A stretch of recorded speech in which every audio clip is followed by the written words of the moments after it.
Vous savez que nous fêtons le 150e anniversaire de la naissance de Charles Maurras et que donc, voilà, il y a eu cette revue, une école de pensée, et qui a déjà été éditée il y a quelques mois. Il y a un an. Hein, il y a un an à peu près. Il y a un an et demi. Il y a un an. Voilà, et alors il y a le numéro 1 du journal Le Bien Commun qui vient de sortir, et qui d'ailleurs sort à l'occasion de la fusion entre la Restauration nationale et le Centre royaliste d'action française dans les mêmes locaux, 10 rue Croix des Petits Champs à Paris. Ça a eu lieu samedi, voilà, je vous en informe. Et ce numéro, maintenant, est disponible à l'entrée. C'est Cyprien qui vous le proposera.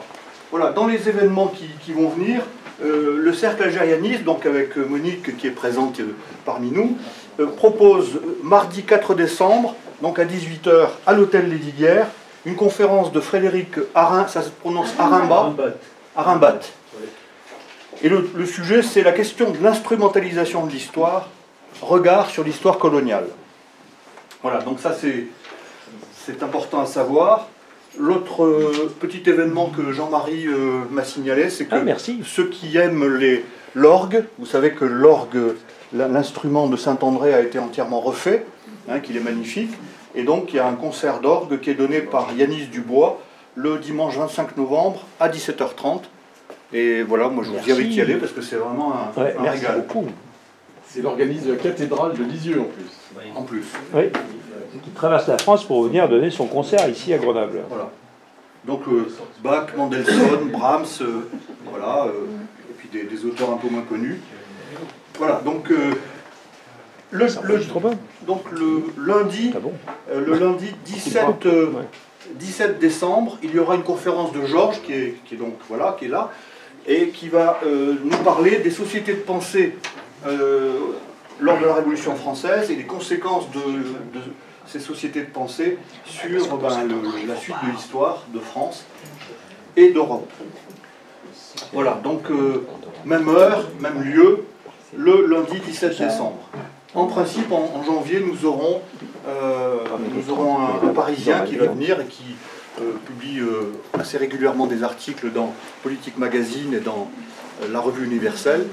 Voilà, je vous en parlerai ultérieurement. Alors, on commence avec... Alors, pourquoi avoir choisi ce sujet de l'effondrement? J'avoue que moi, je n'y étais pas du tout préparé, et c'est au printemps dernier que plusieurs lectures, et notamment la lecture d'une revue assez sympathique, d'une revue qui s'appelle la revue Limite, hein, c'est la lecture de cette revue qui m'a éveillé à cette question de l'avenir à la fois immédiat et... Voilà. Donc, si vous voulez, mon exposé va se partager en deux. Tout peut s'effondrer, et je m'appesantirai sur l'effondrement financier, l'effondrement climatique et l'effondrement alimentaire, agricole, mais je ne parlerai pas, parce qu'on ne peut pas traiter de tout, je ne parlerai pas de l'énergie, je ne parlerai pas des minerais, des océans, enfin je les évoquerai, mais je ne peux pas traiter tout.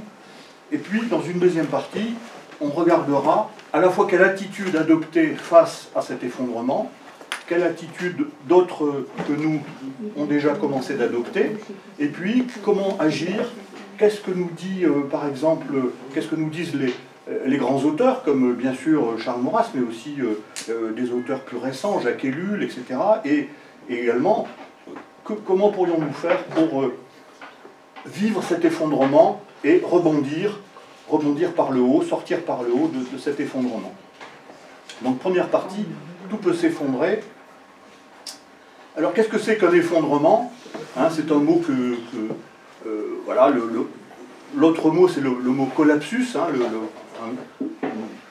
en termes de santé, nous avons, parmi nous, certains d'entre vous ont pu connaître cet épisode un peu dramatique où on s'effondre, hein, parce que on perd connaissance.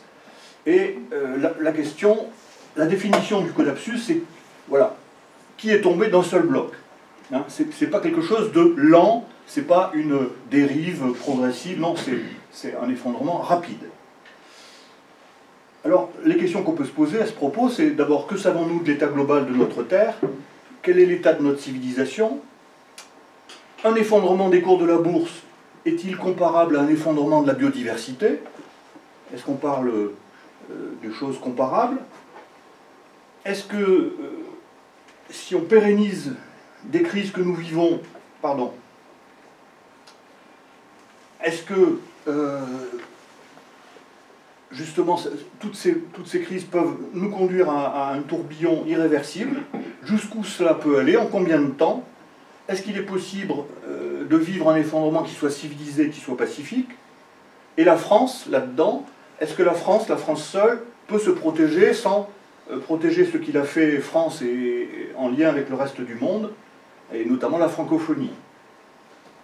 Et l'issue de cet effondrement, est-ce que l'issue est forcément malheureux?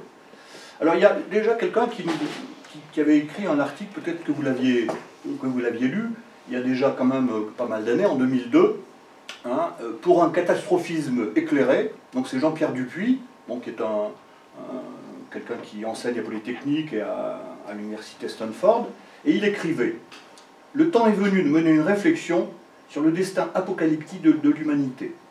Avec le siècle qui s'achève, il écrivait ça en 2002, donc c'était vraiment au tout début du XXIe siècle, nous avons en effet acquis la certitude que l'humanité était devenue capable de s'anéantir elle-même, et ça il fait référence bien sûr à l'arme nucléaire, soit directement donc, par les armes de destruction massive, soit indirectement par l'altération des conditions nécessaires à sa survie. Le pire n'est plus à venir, mais il est déjà advenu. Et ce que nous considérions comme impossible est désormais certain. Face à cette situation inédite dans l'histoire de l'humanité, la théorie du risque ne suffit plus. Il nous faut apprendre à affronter la catastrophe, à ne plus l'imaginer dans un futur improbable, mais à la penser au présent.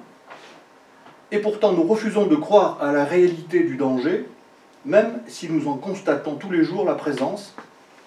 Et donc c'est au caractère inéluctable de la catastrophe, et non à sa simple possibilité, que nous devons désormais nous confronter.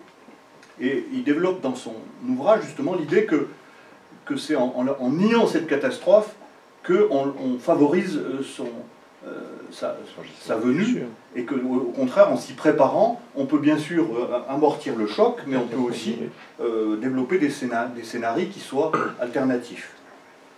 Il y a un autre économiste que vous connaissez certainement, Maurice Allais, qui a été prix Nobel français d'économie en 88. C'est un libéral, hein, c'est un libéral protectionniste, mais c'est un libéral.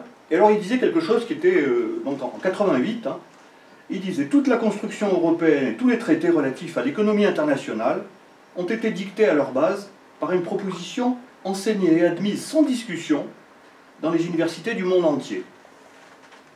Le fonctionnement libre et spontané des marchés conduit à une allocation optimale des ressources. Et selon lui, c'est là l'origine et le fondement de toute la doctrine libre-échangiste. Son application aveugle et sans réserve à l'échelle mondiale n'a fait qu'engendrer partout désordre et misère. » Et c'était Maurice Allais, enfin, vous vous en souvenez peut-être, c'est pas du tout un homme de gauche, hein, c'est même plutôt un homme de droite, c'est plutôt un libéral. Voilà. Et là, il dit une phrase qu'on va reprendre, bien sûr, dans la deuxième partie de ma conférence. « L'histoire n'est pas écrite, et je ne vois pas dans ce processus aucune fatalité. C'est en fait l'évolution des opinions publiques, c'est du poids relatif des forces politiques que dépendent les changements de politique réalistes qui nous sauveront du désastre et détermineront notre avenir. Et si j'insiste sur le isme, c'est que je dresse un parallèle. Les perversions du socialisme ont entraîné l'effondrement des sociétés de l'Est, mais les perversions laissez-fairistes mènent à l'effondrement des sociétés occidentales. En réalité, l'économie mondialiste, qu'on nous présente comme une panacée, ne connaît qu'un seul critère, l'argent. Elle n'a qu'un seul culte, l'argent. Dépourvue de toute considération éthique, elle ne peut que se détruire elle-même. » Voilà, donc je voulais vous faire ces deux citations, et maintenant je passe à l'effondrement qui est là le plus certain, parce qu'il se déroule en ce moment sous nos yeux, c'est l'effondrement financier. Alors excusez-moi, c'est pas très... Je ne sais pas si vous arrivez à... Si c'est bon. Alors, il y a quand même une chose absolument inouïe. On a vécu en 2008 une crise quand même assez dramatique. Hein. Or, depuis, souvenez-vous que quand même les gouvernements avaient sauvé les banques. Et quand on dit les gouvernements, c'était qui? C'était nous. Hein. C'est nous les citoyens qui avons sauvé les banques. Or, depuis, rien n'a changé. C'est absolument extraordinaire. On est en 2018, 10 ans après, rien n'a changé. D'abord, aucun banquier n'a été en prison, c'est quand même extraordinaire quand on sait qu'ils avaient pris des risques absolument énormes. Les banques de dépôt et les banques d'investissement, on nous avait dit que c'était la cause de cette confusion et de cette crise. Or, ça n'a pas été séparé, elles sont toujours confondues. Le bilan et tous les engagements hors bilan des banques ne sont ni contrôlés ni fiables. Hein. Et vous avez peut-être vu que le comité de Bâle, qui est un peu chargé de contrôler la sincérité des comptes, eh ben, a alerté, et notamment il a déclaré que tous les comptes étaient bidonnés. C'est quand même assez grave, et ça passe inaperçu, personne ne dit rien. Ouais. Le Crédit Agricole, par exemple, vous avez peut-être votre compte au Crédit Agricole, le Crédit Agricole a d'ailleurs fait l'objet d'une sanction.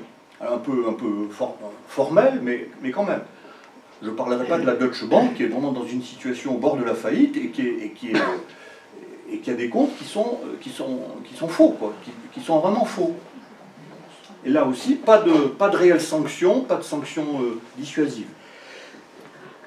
Par exemple, il n'y a eu aucun gouvernement qui a obligé, alors que nous, particuliers, quand on va emprunter à une banque, on nous demande d'apporter 30% à peu près d'apport personnel. Eh bien, il paraîtrait logique que les banques soient obligées d'avoir 30% de fonds propres pour pouvoir mener une activité bancaire. C'était ce qui était quand même la règle au XIXe siècle et jusqu'au début du XXe. Or, aucun gouvernement dans aucun pays n'a contraint les banques à avoir 30% de fonds propres. Les produits toxiques, vous vous souvenez ce qu'on avait dit sur les produits toxiques? Eh bien, ça continue à prospérer, hein, c'est libre de tout contrôle, et il n'y a aucune certification pour les produits spéculation. Il n'y a pas d'organisme autorisé qui va certifier la qualité d'un titre. Donc, n'importe qui peut émettre des produits toxiques. Et, bon. Pareil pour les fonds spéculatifs, vous n'avez pas de réglementation internationale qui les contraint à déposer des garanties, à présenter une certaine respectabilité. Vous vous souvenez qu'il y a eu, ces 4 dernières années, des injections de liquidités absolument gigantesques, hein, et donc, alors effectivement, ça a relancé en apparence l'économie, ça a relancé la croissance, mais en fait, ça a creusé un divorce énorme entre l'économie réelle et l'économie papier, l'économie fictive. 2000 milliards d'euros. Hein. Donc c'est gigantesque. Hein, et ça, c'est David Ising, 2000 milliards d'euros, c'est l'équivalent de la dette de la France. Donc osons dire, c'est de la fausse monnaie. On a fabriqué de la fausse monnaie. Et la Banque Centrale Européenne, c'est pas... Bon, donc c'est pas... La bulle spéculative, elle a été multipliée. Alors là, on prend le vertige, parce que certains nous disent qu'elle a été multipliée par 40. Donc, enfin, c'est gigantesque. C'est-à-dire que ça n'a plus rien, ça n'a aucun lien avec l'économie réelle. Bon, les rémunérations des dirigeants, elles se sont envolées. Il n'y a aucune règle dans aucun pays qui ne les plafonne. Hein. Et vous avez d'ailleurs appris que ça ne suffit pas, puisque vous avez appris que le patron de Renault vient d'être mis en tôle par les Japonais. Donc il n'y a pas de limite.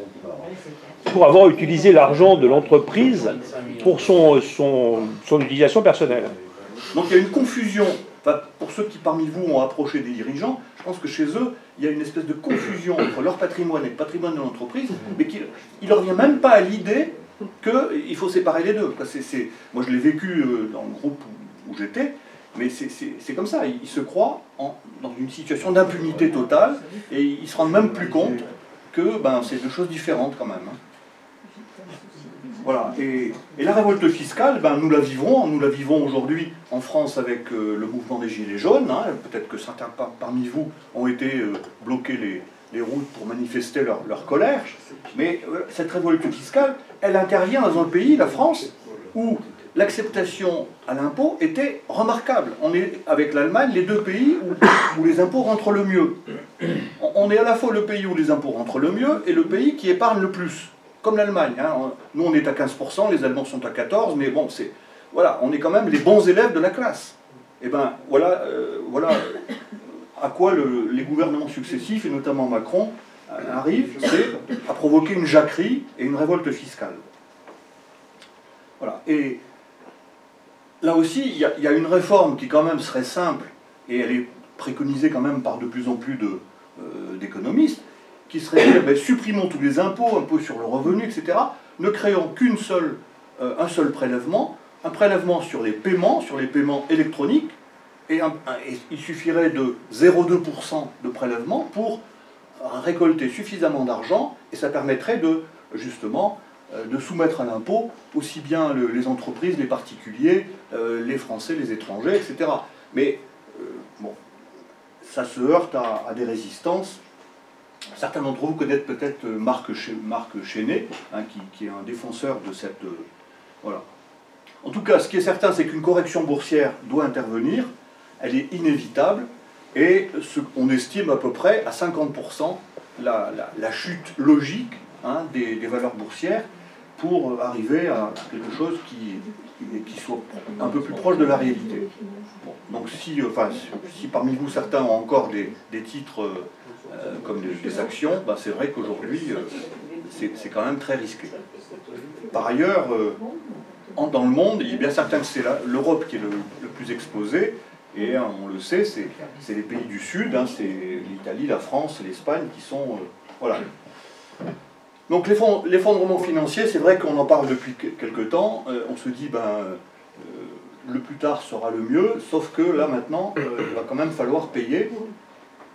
Et une des conséquences d'ailleurs, ça sera, comme les Chypriotes, enfin ceux qui avaient déposé dans les banques chypriotes leurs actifs, hein, notamment des Russes, ça sera tout simplement qu'au-delà de 150 000 euros, tout est saisi. Hein, voilà. Souvenez-vous que là, on n'est pas dans la fiction, on est dans la réalité. C'est ce qu'ont vécu les Russes à Chypre. Hein. Au-delà de 150 000 euros, ils ont perdu leurs avoirs. Et on peut même dire, et les Chypriotes aussi. Et les Chypriotes aussi. Car l'histoire, c'était de dire que seuls les Russes perdaient, mais en fait, les Chypriotes aussi. Voilà. Il y a eu les fameux emprunts russes aussi dans l'autre sens. Hein. Voilà.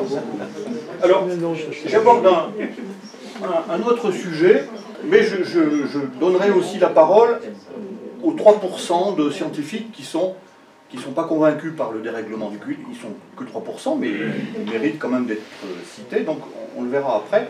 Il y a aussi des climato-sceptiques. Mais là, je vais d'abord développer quand même les arguments de ceux qui pensent qu'il y a un dérèglement du climat et que ce dérèglement, il est en cours. Donc le réchauffement aujourd'hui, hein, il va 2 fois plus vite. Il va 2 fois plus vite que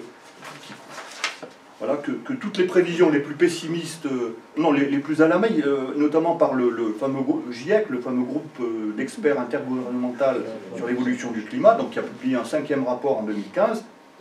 Aujourd'hui, on constate que ce réchauffement va 2 fois plus vite. On est déjà à une élévation, hein, depuis 1850, hein, donc c'est depuis l'avènement de l'ère industrielle. On est déjà passé d'une température moyenne de la Terre de 14,6 degrés à 15,8 degrés. Alors ça paraît comme ça relativement peu, mais en fait, on est sur une trajectoire pour l'année 2100 de 4 degrés. Et c'est pour ça que, donc, aussi bien le Club de Rome, puis ensuite le fameux rapport Meadows, puis toutes les réunions internationales ont tendu dans un premier temps, à se dire, en 2050, il faudrait qu'on ait maintenu cette élévation à 2%, enfin à 2 degrés, et pour éviter d'être sur la route des 4 degrés en 2100. Parce que quelle est la conséquence, hein? Imaginez qu'on aille vers 4 degrés, 5 degrés, et c'est un océan qui monte, hein, puisque déjà on a pu constater qu'il avait quand même, sur 30 ans, il était à 0,80 cm, enfin on ne sait pas bien si c'est 80 ou si c'est 1 mètre, mais là, si vraiment ça se produisait, 4 degrés, c'est 6 mètres, hein, on est dans quelque chose qu'on n'ose pas imaginer, hein. Et là je ne vous ai pas amené de carte, mais quand on regarde les pays d'Europe autour de la Méditerranée qui sont envahis par les eaux, c'est gigantesque, hein. Donc ça veut dire que c'est bien sûr des grandes cités qui sont bâties au bord de la mer qui seront anéanties, mais également des terres arables qui seront privées de culture, enfin et voilà, donc c'est... Et puis alors un pays comme le Bangladesh, c'est un pays qui aura complètement disparu. Vous savez qu'en Inde, en ce moment, l'Inde est en train de construire un mur de 4 mètres de haut pour se protéger des flux migratoires et de l'invasion du Bangladesh. Donc vous voyez où on en est. On n'est pas dans de la fiction où on ne joue pas à se faire peur. Ce sont des réalités, malheureusement, qui sont... bon. Alors je vous ai mis quelques événements. Bon, vous vous souvenez de cette énorme iceberg qui faisait quand même 40 fois Paris, donc c'était une vraie île, hein, et qui à l'été 2017 s'est détaché. Donc ça, c'est des choses qui arrivent quand même que très rarement. Vous savez qu'en janvier 2017, donc en Antarctique, la température moyenne était de 20 degrés, ce qui est là aussi absolument... voilà. En août-septembre 2017, il y a quand même eu 40 épisodes d'ouragan. Et puis ce qui est très inquiétant, c'est que donc ce qu'on appelle le permafrost, hein, qui est cette couche de sol gelé, qui est gelé en permanence, et qui fait quand même 20% de la surface de la planète, et ben cette couche gelée, ben elle fond, et si elle fond, elle va libérer des milliards de tonnes de méthane, et le méthane, c'est un gaz à effet de serre qui est 20 fois plus puissant que le CO2. Donc c'est absolument dramatique. Et surtout, ce qu'on craint, c'est que dans ce permafrost sont enfermés des virus qui vont être réactivés. Alors on pense à la grippe espagnole et au paludisme, mais malheureusement il y en a d'autres. Donc il y aura, du fait de ce réchauffement et de la fonte de ce permafrost, il y aura la libération de virus qui seront dramatiques. Alors je reviendrai sur ce qui s'est passé il y a eu des épisodes quand même, il faut être honnête, il y a eu des épisodes dans le passé de réchauffement, notamment au Moyen-Âge, hein, et donc voilà, donc avant l'apparition de l'homme, la planète a connu à la fois une production de CO2 considérable, hein, notamment au moment du Jurassique, mais aussi un réchauffement extraordinaire, donc et elle s'en est remise. Donc on pourrait se dire, on pourra peut-être s'en... Sauf que nous, l'espèce humaine, nous, on ne s'en remettra pas. Peut-être que d'autres espèces pourront... mais nous, ça paraît difficile. Notre corps est à 37 degrés, il faut qu'on puisse le ventiler pour pouvoir... voilà. D'ailleurs, à ce propos, vous avez peut-être lu dans une revue qui a été distribuée par... sur... Grenoble-Alpes Métropole, et c'était un peu sur les risques de l'agglomération grenobloise. C'était dans toutes les boîtes à lettres. Et il y a un article d'un scientifique grenoblois, Thierry Lebel, qui est assez intéressant et qui dit justement, hein, il est directeur des recherches à l'Institut de géosciences de Grenoble, et il nous dit que la hausse des températures, qui est beaucoup plus élevée donc, chez nous, sur les roches et dans les sols que sur les océans, et nous avons vécu, vous vous en souvenez, en 2003, une période de canicule terrible, sauf qu'on espérait qu'elle se reproduirait tous les 30 ans, 40 ans, et non, là, ce qu'il nous dit, c'est que ça peut se reproduire tous les 5 ans. Et ce qui est grave, si vous voulez, c'est qu'il y a un déséquilibre entre l'été et l'hiver. C'est-à-dire qu'il va faire très très chaud l'été, et notamment, on va vivre pendant 2 mois à 35 degrés. Et à 35 degrés... Dans les Alpes, dans nos régions, c'est assez dramatique. Et surtout, ce qui est très grave pour notamment les enfants et les personnes âgées, c'est que la nuit, vous pouvez vivre 35 degrés pendant la journée, si la nuit, vous compensez par des températures très fraîches. Mais le problème, c'est que s'il fait 25 degrés, hein, à 26 degrés la nuit, et ben là, il est beaucoup plus difficile de s'en remettre. Hein. Donc voilà, donc là, je dirais que dans les Alpes, on est particulièrement exposé. Alors, il y a quand même des arguments, effectivement, des climato-sceptiques, qui, bon, ils ne sont pas très nombreux, hein, mais Vincent Courtillot notamment, qui est un spécialiste du Soleil, et qui nous dit « Le réchauffement vient avant tout de l'activité du Soleil, et le GIEC sous-estime cette activité. » Bon, ce qui est pas, voilà, moi j'ai essayé de travailler des rapports, je ne trouve pas que le GIEC, quand on va dans le rapport lui-même, non, je n'ai pas trouvé qu'il l'avait sous-estimé, mais il dit que finalement, le tunnel, d'abord les cycles d'évolution de l'activité solaire sont sur 11 ans, et ça évolue dans un tunnel de 10%, donc c'est pas considérable. Et alors il y a d'autres causes. C'est vrai que la gravitation des planètes peut expliquer que la Terre puisse être à un moment donné plus exposée au Soleil pendant un cycle voilà, plus long, de plusieurs siècles. Mais même là, quand on remonte très loin dans le temps, il n'y a rien de décisif dans un sens comme dans l'autre, donc on n'a pas d'explication satisfaisante. Alors on nous dit tout le temps, oh oui, au Moyen-Âge, souvenez-vous, il y avait eu un réchauffement extraordinaire, avec un développement de la population, etc. Qui avait... Bon. Oui, sauf que quand on regarde, alors c'est très difficile d'aller reconstituer les températures qu'ils faisaient à cette époque-là, on le fait grâce à certains carottages dans les glaciers, etc. On arrive quand même à... Bon, on voit quand même que même au Moyen-Âge, on n'avait pas atteint des températures telles qu'elles seraient si nous montions à plus 4 degrés. Voilà. Alors sur les courants marins dans les océans, c'est vrai que c'est quelque chose qui fait l'objet d'études très sérieuses, mais là encore, rien de décisif. On voit bien que ce qui compte, c'est en fait, c'est l'absorption du CO2 dans les océans. Et c'est ça qui joue sur la température. L'acidification des océans, ça par contre, il y a effectivement des scientifiques qui le contestent. Donc là aussi, on peut admettre que même si, là encore, 90% des scientifiques disent que c'est quand même un risque, et notamment la destruction des coraux par cette acidification est une réalité, on peut encore ne pas trop voilà. Par contre, est-ce que l'action des gaz à effet de serre est surestimée? Non, je crois que là, vraiment, moi j'ai quand même passé pas mal de temps là-dessus. Je crois qu'elle n'est pas surestimée. Il y a malheureusement sur les 3 grands agents qui sont, puisque bon, l'ozone lui-même est aussi lui-même un gaz à effet de serre.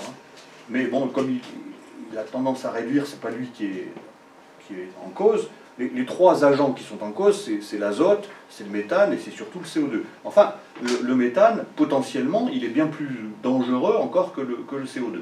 Et là, incontestablement, on a vraiment un problème et je n'arrive pas à comprendre comment les climato-sceptiques peuvent contester cette réduction de la couche d'ozone. Ça me paraît pas, enfin, leurs arguments ne me paraissent pas convaincants. Et puis, ce qui est grave aussi dans la production de carbone, c'est le fait que ce stock, il met énormément, c'est comme c'est un élément stable chimiquement, eh ben, il met énormément de temps à se résorber. Donc quand vous l'avez produit, ben, vous l'avez produit pour longtemps. Et avant de vous en débarrasser, il faut des périodes très longues. Et quand je dis très longues, c'est 40 à 50 ans, donc c'est quand même assez impressionnant. Alors sur l'activité des volcans, là aussi, si on regarde sur le temps long, on s'aperçoit qu'il n'y a pas de variation suffisante de l'activité des volcans qui permettrait d'expliquer, alors là plutôt un refroidissement, puisque quand un volcan entre en éruption, ben, il produit des nuages, il produit des gaz, et c'est ce qui va plutôt permettre de protéger la Terre, enfin plutôt de la refroidir. Mais là encore sur le temps long, il n'y a rien qui soit convaincant et qui... voilà. Et puis c'est vrai que depuis 2010, on a une petite stabilisation, mais vous savez que dans les courbes, ça ne veut rien dire. Vous avez des courbes dont la pente est nettement, monte nettement, et puis elles peuvent passer par des paliers, et voilà.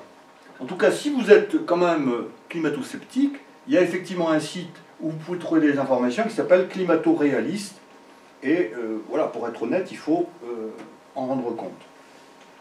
Alors ce qui est grave dans ce réchauffement climatique, c'est que pour chaque degré d'élévation de la température, eh ben, le rendement agricole baisse de 10%. Et pourquoi? Tout simplement parce que la sécheresse gagne des nouveaux territoires, et notamment le sud de l'Europe, les États-Unis, les zones les plus peuplées, d'Asie, d'Afrique, d'Amérique du Sud. Et donc on a vraiment un risque, mais qui est pas théorique, de disparition de la nourriture. En plus, vous savez qu'à partir du début du XXe siècle, on s'est mis à abandonner les vieilles traditions agricoles où on mettait 3 années en jachère ou en luzerne, 2 années en céréales, et ensuite, bon, on a abandonné ça et on a utilisé les engrais chimiques, c'est-à-dire un apport d'azote artificielle pour doper donc la production. Or, on voit qu'aujourd'hui, si vous voulez, entre ce qu'il faut pour fertiliser et le rendement de cette fertilisation, on voit que aujourd'hui les terres s'épuisent et que ce rendement il s'appauvrit et que donc cette fertilisation est de moins en moins efficace. Ensuite, comme il y a une réduction de la biodiversité, ben, le réchauffement climatique, il accélère. Avant, ce qui se produisait, c'était que beaucoup d'espèces, notamment les vertébrés, connaissaient des migrations, et du fait du réchauffement climatique, eh ben, ces espèces, notamment les oiseaux, mais aussi bien des insectes, etc., ne migrent plus et restent dans leur milieu, et disparaissent tout simplement. Il y a une chose que vous pouvez... Alors là, c'est plutôt pour les insectes que vous pouvez toucher du doigt, c'est vous regardez votre pare-brise, entre ce que vous aviez comme pare-brise il y a 10 ou 15 ans et ce que vous avez aujourd'hui, il n'y a plus d'insectes. Hein. Vous allez vous promener. Moi, je me promène beaucoup dans le Vaucluse, et dans le Vaucluse, en 7 ans, j'ai vu 2 serpents. Alors que quand j'étais gamin, quand j'étais scout, quand j'étais... les serpents, on en voyait tout le temps. Il y a une disparition des... Et alors, on estime que c'est 85%, moi ça me paraît un peu beaucoup, mais bon, en tout cas, c'est... Bon. Ensuite, la déforestation, c'est aussi quelque chose qui est absolument dramatique. Pourquoi déforeste-t-on? Ben, on déforeste pour le papier, on déforeste pour l'énergie, puisque le bois, c'est quand même une source importante d'énergie, et puis on déforeste pour créer des terres arables, et donc... Et ben là, c'est absolument gigantesque, hein, puisque il faut se souvenir que l'Amazone, c'est à peu près 20% de notre ressource en oxygène. Hein, et donc si cette forêt d'Amazone disparaît, eh ben, on perd une source d'oxygène qui est considérable. Ensuite, bon, ben, les inondations qui augmentent l'érosion et qui donc ne sont pas rassurantes parce qu'elles ne fertilisent pas. Au contraire, elles provoquent un effet de lixivation des sols et donc elles appauvrissent encore plus les sols. Donc on va manquer de bonnes terres, on en manque déjà. Et tous les projets de mettre en culture le Groenland, la Sibérie, etc., il faut une quarantaine d'années pour arriver à... Et puis est-ce que c'est un bien? Rien n'est moins sûr. Donc, en résumé, qu'est-ce qui s'effondre? Eh ben, au-delà de... je dirais, de l'espèce humaine qui est menacée, on peut dire que c'est notre civilisation industrielle et technique hein, qui a été construite depuis à peu près le 1850 hein, au niveau planétaire et qui s'effondre à la fois dans ses éléments structurants et dans ses composantes biophysiques. Et c'est vrai qu'on a tous, comme c'est insupportable, cette idée que notre monde, on regarde ailleurs, hein, parce que c'est... bon. Donc oui, les civilisations peuvent disparaître lorsqu'elles cessent de vouloir vivre ou lorsqu'elles ne résistent plus aux facteurs de mort. Et là, il y a un auteur qui est assez passionnant, Jared Diamond, qui a justement étudié toutes les civilisations qui ont disparu, et justement ce qu'il en ressort hein, de son livre « L'effondrement des sociétés », c'est un Américain qui a écrit ça en 2005, c'est que ces sociétés, la société Maya, enfin il y en a un certain nombre, elles ont à la fois disparu parce qu'elles ne voulaient plus vivre, c'est-à-dire qu'il y avait des facteurs psychologiques et sociologiques, un ressort qui était cassé, mais aussi parce qu'elles ne résistaient plus à des facteurs de mort. Voilà. Et alors ce qu'un autre auteur comme Joseph Tinter a développé, c'est aussi le problème de la complexification des sociétés. Et il attribue à cette complexification la cause de leur disparition. C'est-à-dire qu'à partir du moment où elles ne sont plus, où elles deviennent complexes, elles deviennent rigides, elles ne s'adaptent plus, et elles épuisent les ressources, et de ce fait, ensuite, elles disparaissent. Alors il y a un Russe qui travaille aux États-Unis, Dimitri Orlov, qui lui relève 5 stades dans l'effondrement. L'effondrement financier dont je vous ai parlé, c'est-à-dire on ne croit plus à l'avenir, on vit dans le présent, on fait sa plus-value, et puis on ne se préoccupe pas du tout d'investissement à long terme. Hein. L'effondrement commercial, c'est-à-dire qu'on ne croit même plus au marché, et donc on n'a plus confiance. L'effondrement politique, eh ben ça c'est quelque chose que nous vivons en France, en Europe et dans le monde, hein, puisque toutes les élections nous montrent qu'aujourd'hui, ben, les électeurs ne croient plus dans, je dirais, les partis politiques traditionnels, et dans la capacité de l'État à résoudre leurs problèmes. L'effondrement social, alors là, dans les conférences que nous donnons au Centre Lady hier, on en a eu plein d'illustrations, hein. Effondrement de la famille, effondrement de l'école, effondrement de... Bon, donc je ne développerai pas. Et puis, effondrement culturel et culturel, c'est-à-dire que, aussi bien dans la littérature, dans l'art, dans ce que nous développons, cette capacité qui a été développée d'une empathie, d'une charité, d'une gratuité, c'est quelque chose qui est plutôt moqué, qui est plutôt oublié, et voilà. Et donc là, je vais peut-être passer vite là-dessus, voilà. Simplement, ce qui est intéressant de voir, c'est que les principales tendances socio-économiques sont en hausse, non pas linéaires, mais exponentielles. Et c'est ce qui change tout. C'est-à-dire qu'on s'aperçoit que depuis 1950, quand on regarde toutes les courbes, alors on peut prendre le PIB mondial, le niveau des investissements dans les pays étrangers, la population urbaine, la consommation d'énergie primaire, c'est-à-dire, alors que l'électricité c'est l'énergie secondaire, la consommation de fertilisants, l'arnachement des rivières, donc leur suréquipement, l'eau, l'utilisation de l'eau, la production de papier, les véhicules motorisés, le nombre de véhicules motorisés dans le monde, le nombre de téléphones dans le monde, le nombre de touristes qui voyagent et quand on prend toutes ces courbes, elles ont toutes la même forme, c'est-à-dire qu'elles s'emballent et elles montent de manière exponentielle. C'est absolument extraordinaire. Et alors, on observe ça aussi quand on voit comment évolue la concentration en CO2. Alors là, c'est exprimé en parties par million, hein, en oxyde d'azote, là c'est en parties par billion, en méthane, mais aussi le volume des déchets ultimes.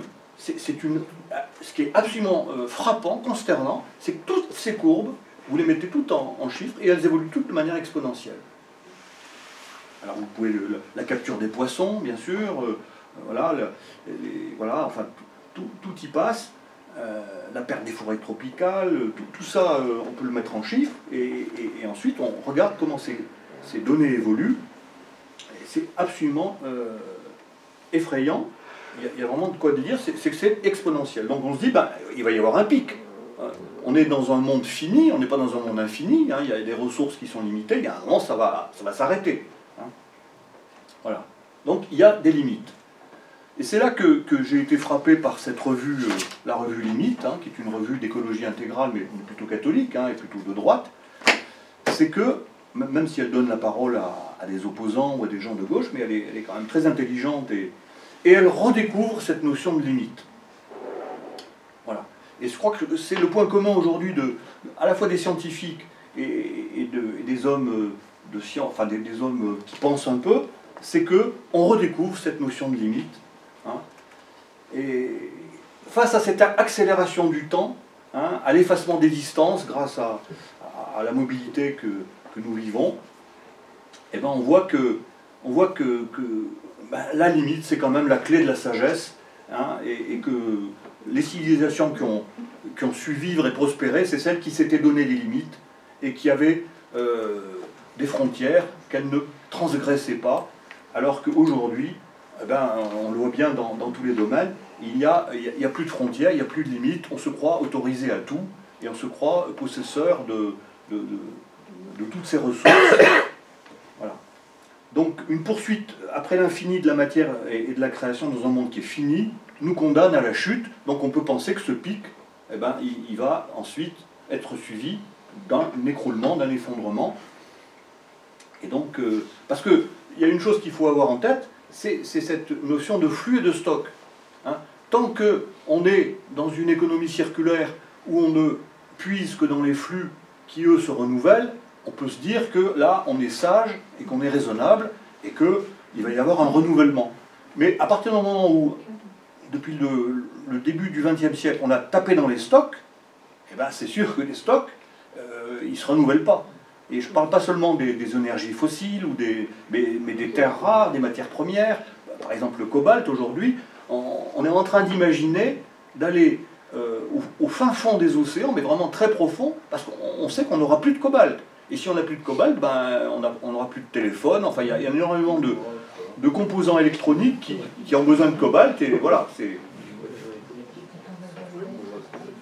Donc il faut avoir en tête cette question de flux et de stock. À partir du moment où on tape dans les stocks, eh ben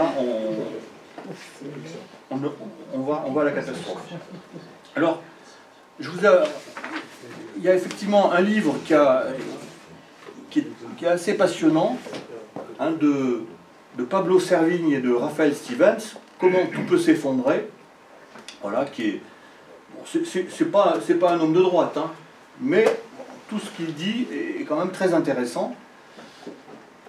Donc je lis un petit peu ce qu'il nous dit. Pour se maintenir, éviter les désordres financiers et les troubles sociaux, notre civilisation industrielle est obligée de s'accélérer, enfin d'accélérer et de se complexifier, de consommer de plus en plus d'énergie. Son expansion fulgurante a été nourrie par une disponibilité exceptionnelle, mais bientôt révolue, en énergie fossile très rentable. Par exemple, quand vous regardez les performances d'un litre de pétrole, c'est vrai que c'est absolument remarquable. Le pétrole, il se transporte facilement, et il a, en 1 litre, vous avez une puissance énergétique assez considérable. Et c'est ce confort que nous avons vécu et que nous vivons encore, qui se termine. Donc c'était donc couplé à une économie de croissance et d'endettement extrêmement instable. Mais la croissance de notre civilisation industrielle aujourd'hui, contrainte par des limites géophysiques et économiques, a atteint une phase de rendement décroissant. Donc aujourd'hui, ce qu'on constate, c'est que aussi bien les terres que même les énergies sont dans une phase décroissante. Hein, par exemple, lorsque aujourd'hui on va chercher des sables de schiste, on se dit, ah ben on est sauvé, on va remplacer le pétrole par des sables de schiste. Oui, sauf que le rendement n'est pas du tout le même, hein, et qu'il est beaucoup plus coûteux, à la fois au stade de la recherche, ensuite de l'équipement, de l'investissement, et puis de l'extraction, et après de la consommation. La technologie qui a longtemps servi à repousser ses limites est de moins en moins capable d'assurer cette accélération. Là aussi, souvent on entend dire, mais de toute façon il y a bien des chercheurs, des inventeurs qui vont nous sortir de ce mauvais pas, qui vont nous trouver des solutions. Sauf que maintenant on commence à tirer la langue, et ce qu'on ne sait pas, c'est lorsqu'on fait une invention, c'est quelles conséquences elle va avoir sur le reste. Par exemple, vous avez peut-être vu ces émissions sur l'hydrogène, sur ces voitures à hydrogène qui coûtent d'ailleurs au passage quand même 40 000 € un minimum. Ben, on se rend compte que c'est bien gentil, sauf que ça a plein d'autres conséquences, hein, et donc ça perturbe l'ensemble du cycle. Et puis par ailleurs, ce que démontre aussi Pablo Servigne, c'est qu'il y a une technologie, elle va se défendre. Et souvent, elle verrouille l'innovation pour empêcher que des concurrentes puissent naître. Et ce verrouillage, alors là, il est malheureusement très, très fréquent. Donc toutes les alternatives sont souvent un peu fauchées, coupées à la racine, parce que les technologies anciennes essayent de se défendre. Donc nous sommes de plus en plus conscients que nous avons transgressé certaines frontières en tant que société et en tant qu'espèce. Le système climatique global, de nombreux écosystèmes et de grands cycles bio-géochimiques de la planète ont quitté la zone de stabilité que nous leur connaissions, annonçant le temps des grandes et des brusques perturbations qui en retour déstabiliseront les sociétés industrielles, le reste de l'humanité et même les autres espèces. En résumé, on peut dire que plus notre civilisation gagne en puissance, plus elle devient vulnérable. La structure du monde est de plus en plus globalisée, interconnectée et verrouillée. Hein, donc ça nous rend plus vulnérables à la moindre perturbation interne, et ça nous soumet à des effondrements, à des dynamiques d'effondrement qui sont systémiques. Et c'est ça qui est grave, c'est que c'est l'effet papillon, c'est-à-dire que quand on bouge des paramètres à un endroit du monde, eh ben, ça a des conséquences qu'on ne mesure pas, mais qui se produisent à l'autre extrémité. Donc aujourd'hui, on est sûr de 4 choses. La croissance physique de nos sociétés va s'arrêter dans un futur proche. Nous avons altéré l'ensemble du système Terre de manière irréversible, et d'ailleurs aux dépens des générations qui nous suivent. Donc on a quand même eu un comportement de confort et où on a abusé de ces richesses qui étaient abondantes. Et donc à l'échelle géologique des humains, on peut dire que c'est irréversible. Donc on va vers un avenir très instable qui n'est pas linéaire, hein, parce que quand c'est linéaire, vous pouvez vous y préparer, vous pouvez faire de la prédiction, vous pouvez Quand c'est exponentiel, ben c'est pas possible. Voilà, donc on va vivre un temps de grandes perturbations internes et externes, et on peut surtout être soumis à des effondrements systémiques globaux. Et puis surtout, ce qui est maintenant bien connu des astronomes, c'est qu'il n'y a pas de plan B. Maintenant, on sait qu'il n'y a pas de planète qui nous a été préparée par notre Créateur, et où on va aller pouvoir puiser des métaux rares, etc. Il n'y a pas de planète Terre bis, où on pourrait aller. On est sûr aujourd'hui que non. Voilà. Et alors l'image, je ne veux pas en rajouter, mais enfin vous avez compris que si on reprend la métaphore de la voiture, l'accélération de notre époque n'a jamais été aussi forte. Le niveau de carburant indique qu'on est sur la réserve, on n'est même plus, le réservoir est vide, on tape dans la réserve. Le moteur lui-même il est à bout de souffle, il commence à fumer, à tousser, et on est grisé par la vitesse.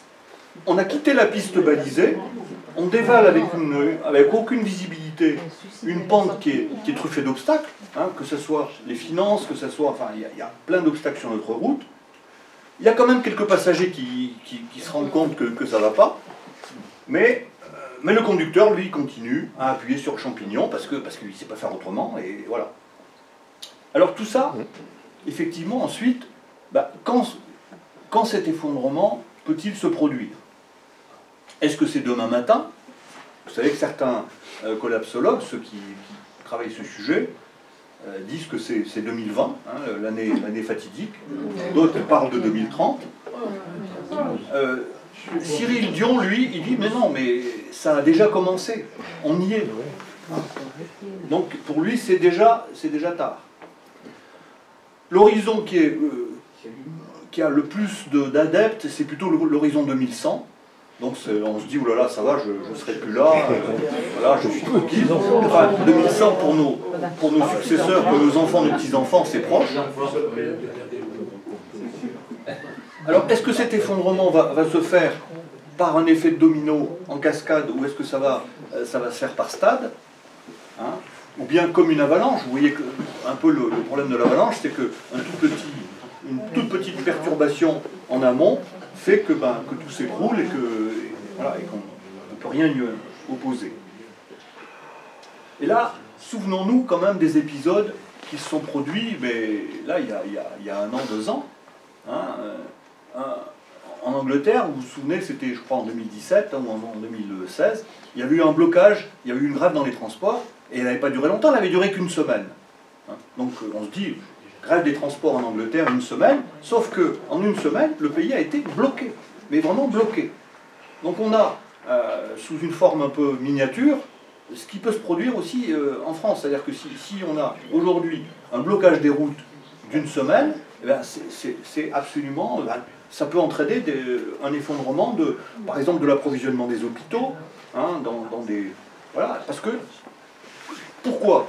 C'est que comme on a voulu faire des économies, et bien sûr on veut travailler à flux tendu, on ne veut donc pas avoir de stock chez soi, le stock il est chez le fournisseur, donc on voit que le transport c'est stratégique, c'est clé, il faut que vous puissiez être approvisionné. Et lorsque vous ne l'êtes plus, voilà. Donc, en tout cas, ce qui est sûr, c'est que tout se tient, et qu'aujourd'hui, il ne sert à rien de traiter un des facteurs sans mesurer quel effet ça aura sur les autres. Et quand on fait des plans de prévention des risques, on les fait, notamment mais en fait, on n'est pas très rassuré parce qu'on ne sait pas du tout si, une fois qu'on a maîtrisé les quelques risques que nous avons, par exemple, dans l'agglomération de Grenoble, oui, sauf qu'il y en a tellement d'autres qui sont, eux, systémiques, que, voilà. Et que, par ailleurs, l'innovation technique, elle court un peu après cette course à l'abîme et elle n'arrive pas à la rattraper. Donc aujourd'hui, même si on arrêtait tout, c'est-à-dire on arrêtait la production et on baissait notre consommation de manière tout à fait importante, il n'est pas certain que, vu cet épuisement des stocks et vu cette raréfaction de l'énergie, vu cet excès de carbone, si on pourrait... voilà, donc, et puis, la question aussi qu'on peut se poser, c'est quelle capacité de souffrance avons-nous? est-ce qu'on a une capacité à se priver, à modifier notre style de vie? Bon, voilà. Il faut se souvenir que quand il y a eu des grands conflits mondiaux, on a tous été étonnés de voir à quel point l'humanité, et notamment les Français, avaient été capables quand même de résister. C'est-à-dire qu'ils avaient des comportements qui étaient très consuméristes, très gaspilleurs, très égoïstes, etc. Mais à partir du moment où la guerre était arrivée, il y avait quand même là un retour à une spirale un peu vertueuse, et à nouveau, donc les gens s'étaient rendus compte que dans les périodes graves, il fallait changer.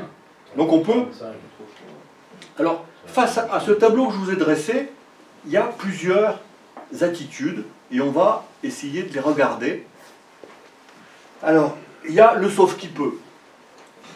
Hein, le sauve qui peut, c'est ce qui s'est produit sur le Titanic. Hein, vous vous souvenez, le Titanic, il faut se souvenir que sur le Titanic, le sauve qui peut a permis aux gens de première classe d'être sauvés. 95% des passagers de première classe ont été sauvés. Ils se sont embarqués sur leur chaloupe et ils sont parvenus chercher les passagers de deuxième et troisième classe. Donc le sauve qui peut, c'est ça, hein, c'est le Titanic. Ensuite, et notamment dans les milieux, je dirais, de droite, il y a aussi un certain déni de la réalité. Hein, il y a quand même une certaine politique de l'autruche, et notamment à droite, on est tellement agacé par la posture des écolos sur des sujets de société, sur leur côté gauchiste, etc., que par opposition, on se dit tout ce qu'ils nous racontent, c'est faux, on n'y croit pas, c'est du bidon, et puis toutes les théories du complot aussi font florès en se disant, je pense à des gens qui disent non, tout ça c'est une invention, c'est pour nous faire peur, c'est pour mieux nous manipuler. On l'entend aussi dans nos milieux, ça, il faut en être conscient, hein, ce déni de la réalité, il existe.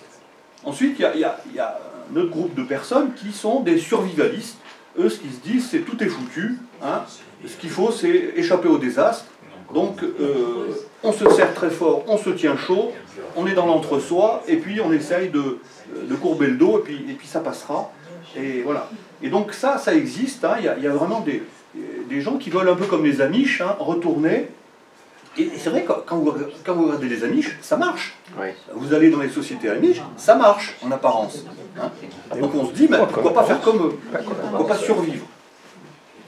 Alors à l'autre bout de toutes ces trois premières attitudes, il y a, je dirais, tous ceux qui sont les transhumanistes, hein, et qui disent la seule manière de s'en sortir, c'est d'augmenter les capacités de l'homme et de faire que il ne puisse plus mourir.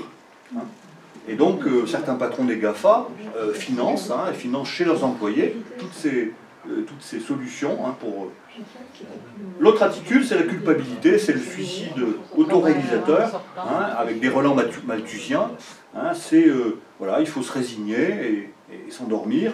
Hein, à quoi bon notre espèce ne mérite plus, puisqu'elle nuit à la Terre et aux autres espèces, et le véganisme en est un exemple. Hein, le véganisme, c'est pas...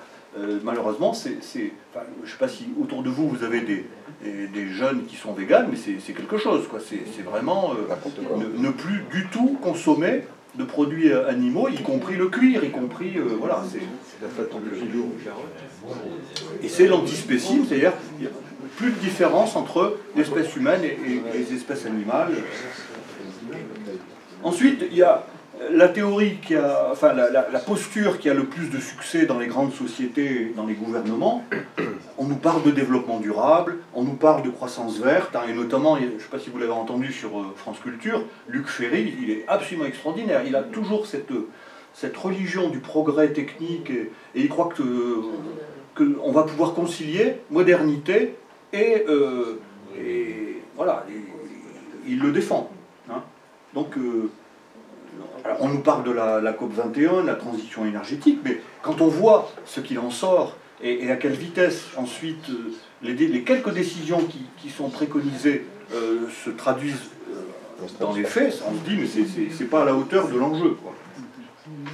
Puis après il y a les écolos radicaux.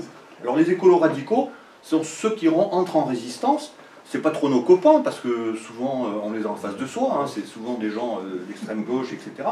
Et donc Voilà, il y a des zones à défendre, Notre-Dame-des-Landes, mais il y a aussi Roibon, ici, voilà, on s'oppose à tous les projets qui vont déstructurer, ou qui vont, tous les projets d'aménagement, et on va, au contraire, faire de ces zones-là des zones où on va inventer un nouveau style de vie.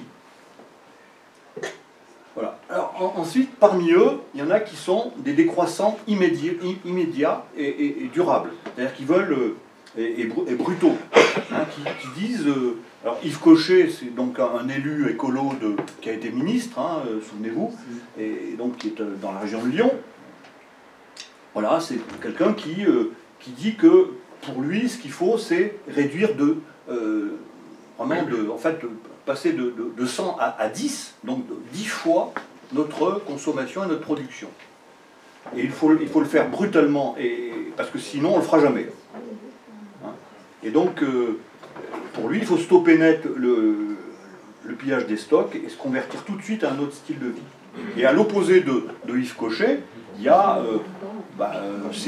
Cyril Dion qui a fait ce documentaire Demain, mais il y a aussi quelqu'un que vous connaissez sûrement, qui est Pierre Rabhi. Bon, Pierre Rabhi, ça a été un ami de Gustave Thibon, ça a été le retour à la terre, ça a été un anthroposophe, donc un adepte de Rudolf Steiner, enfin voilà. Et c'est quelqu'un qui, lui, parle de l'agriculture biodynamique. Et ils ont créé cette association que vous connaissez, les colibris. La théorie du colibri, c'est le petit oiseau, hein, il va quand même aller chercher de l'eau pour aller éteindre l'incendie. Alors on peut se dire, mais ça sert à rien, un petit oiseau, petit colibri, d'aller chercher de l'eau pour aller éteindre un immense incendie. Oui, mais le colibri répond, oui, mais si tout le monde fait comme moi, peut-être qu'on arrivera à éteindre l'incendie. Hein, donc c'est leur association. Voilà. Et alors Cyril Dion, puisqu'on parle de lui, alors lui, sa grande idée, et j'en ai parlé d'ailleurs à Michel, et Michel est pas très loin de partager un peu son point de vue. Et Cyril Dion pense qu'on se sauvera si on invente un récit nouveau qui nous motive et qui nous donne envie de changer de vie. Si on n'a pas ce récit nouveau d'une civilisation qui nous paraît humaine et qui nous paraît digne et qui nous paraît... Eh ben, on ne fera jamais rien. Hein. Et son idée, c'est qu'on ne le fera même pas sous la forme de la contrainte. Voilà. Alors j'en viens à la partie positive. La partie positive, c'est que je crois, moi, que justement le désespoir, c'est toujours une sottise absolue, comme le disait Maurras dans L'avenir de l'intelligence au début du XXe siècle. Pourquoi? Alors, d'abord, quand on dit politique d'abord, ne nous trompons pas, c'est pas que la politique est une dignité particulière et supérieure aux autres domaines de connaissances et aux autres domaines d'action, pas du tout.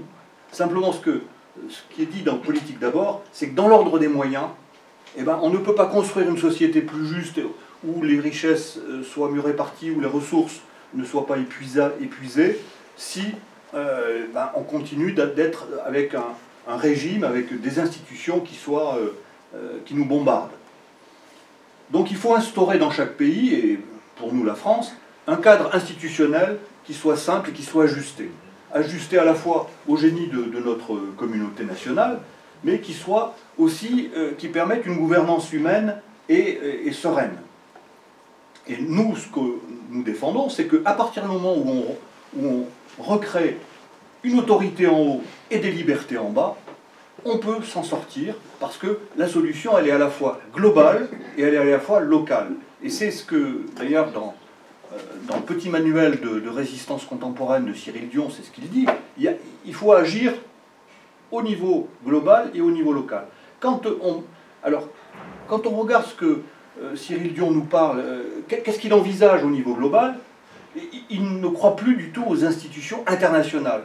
Il a bien vu qu'elles avaient échoué, que ça ne marchait pas, et qu'elles n'avaient pas d'autorité. Bon. Donc, qu'est-ce qui reste? Alors, il n'ose pas le dire, parce qu'il ne veut pas se dire nationaliste. C'est une horreur de se dire nationaliste. Mais dans la réalité, quand vous creusez un peu son bouquin, vous apercevez que le seul endroit où on peut agir, c'est encore l'État, c'est encore la nation. C'est là qu'il y a encore un petit domaine de liberté, petit domaine d'autonomie. Donc autorité en haut, liberté en bas. Et il faut tourner, à l'évidence, le dos au libre-échange, puisque le libre-échange, ça ne profite qu'au monopole. Et puis, alors là, je viens au chapitre que Maurras a consacré dans Mes idées politiques sur la politique naturelle. Hein, eh ben, il faut sortir de la confusion démocratique entre quantité et qualité. Hein, entre le même et l'autre, hein, où tout est mélangé. Entre le réel et l'imaginaire. Et donc il faut distinguer pour unir. Et ce qui nous explique, c'est qu'il y a un idéal aristocratique, et une filiation héréditaire à tous les échelons, dans la société des hommes, qui est payante sur le long terme. On voit que ça a toujours marché. Ça a toujours marché. Et donc ça peut continuer de marcher. Voilà, donc... quand vous relisez d'ailleurs l'économiste François Pérou, vous apercevez qu'il ne disait pas autre chose.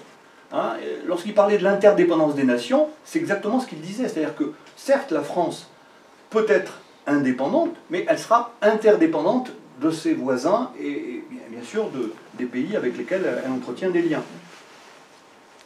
Mais dans la liberté. Alors, il y a pour moi des voies. Alors, je vous en cite quelques-uns, c'est un peu pour vous faire réagir, et ce n'est pas des propositions qui sont très abouties. Mais c'est quand même... Alors, je vais d'abord passer à la suite. Non, attendez. Voilà. Limiter l'usure et le crédit, au strict nécessaire. Là aussi, quand on voit sur le temps long, quand l'usure est apparue, et finalement quand on en fait le bilan, qu'est-ce que ça a apporté ? On s'aperçoit que sur le plan de la croissance, ça a apporté beaucoup plus de misère que de bienfaits.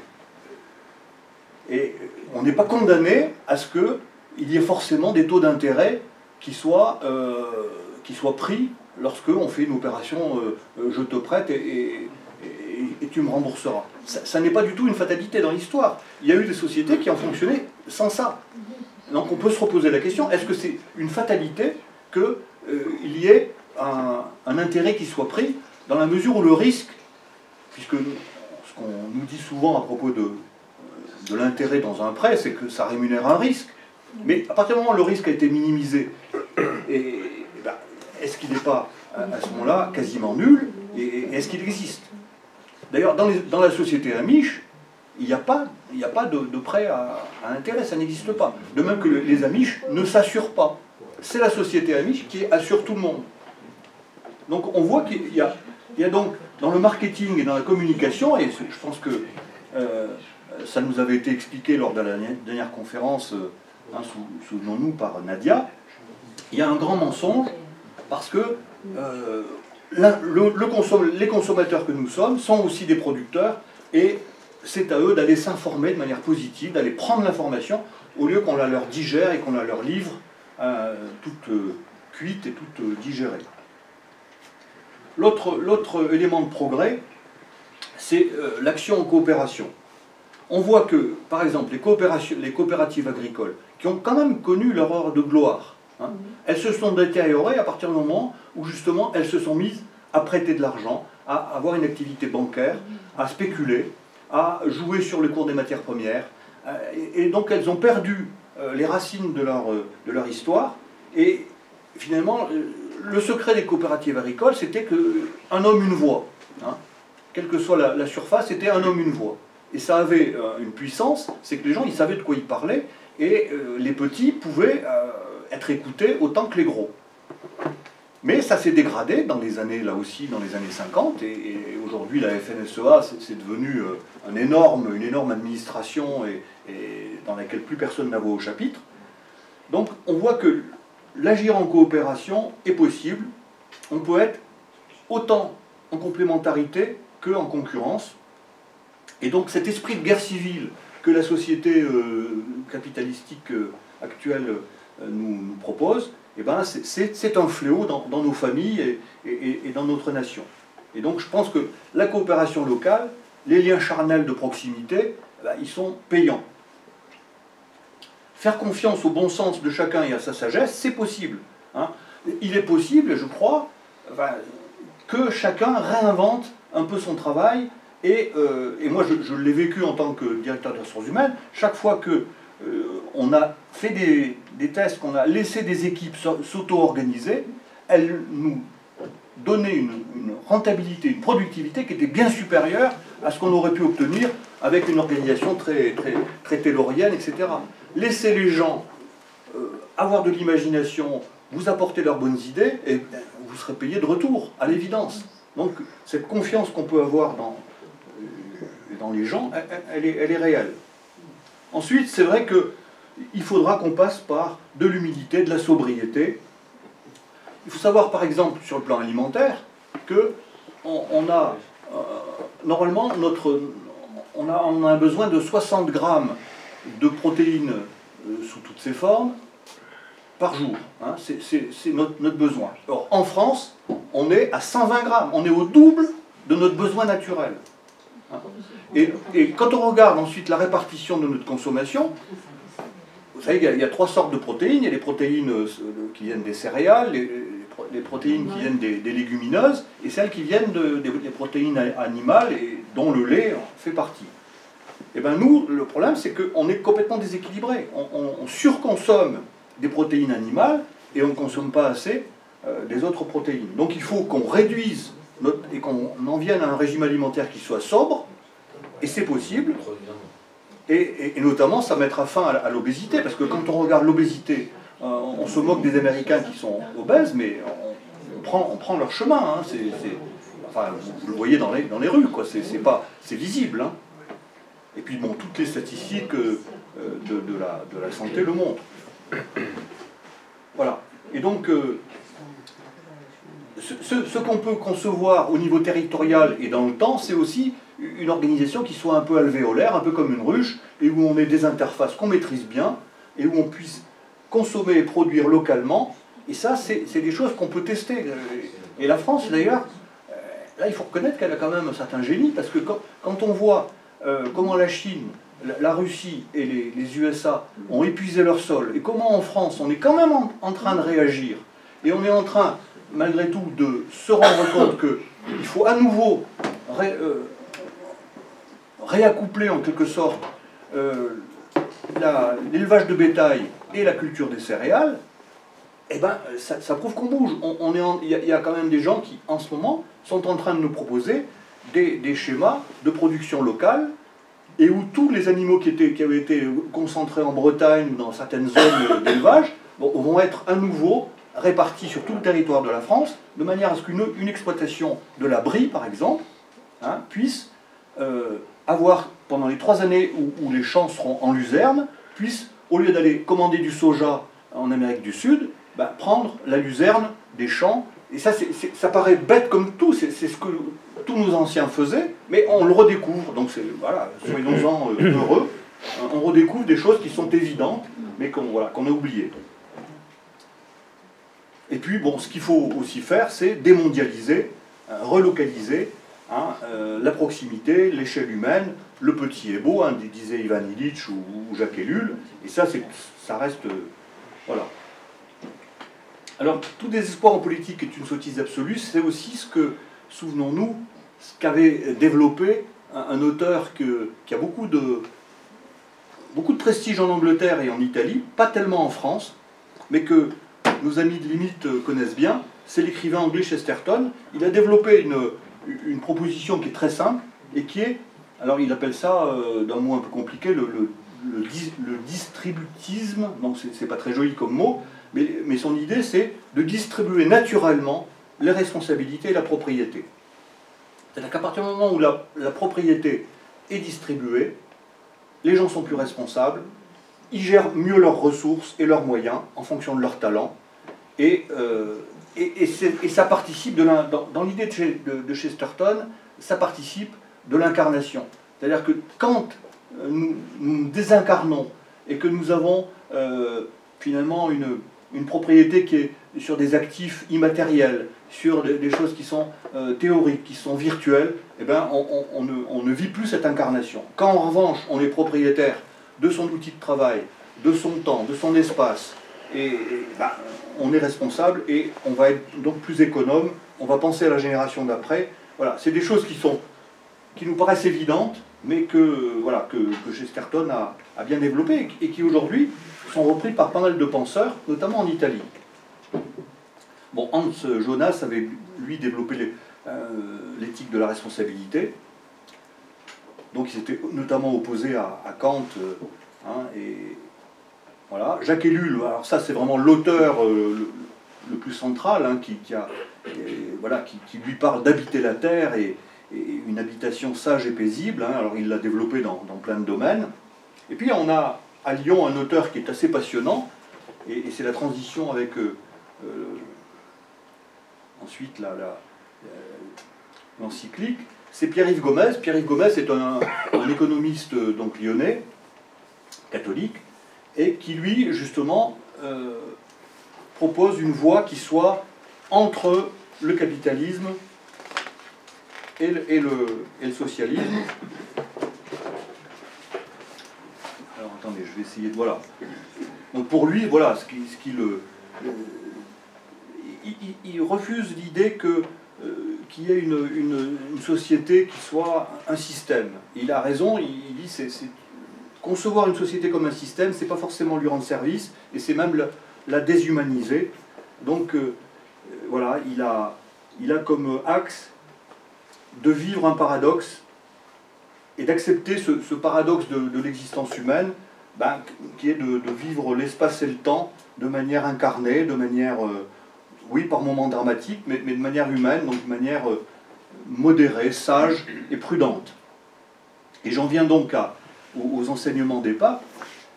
L'encyclique Laudato Si est sortie donc en 2015, mais cette encyclique est sortie dans la suite logique de ce que les papes qui l'avaient précédé avaient dit.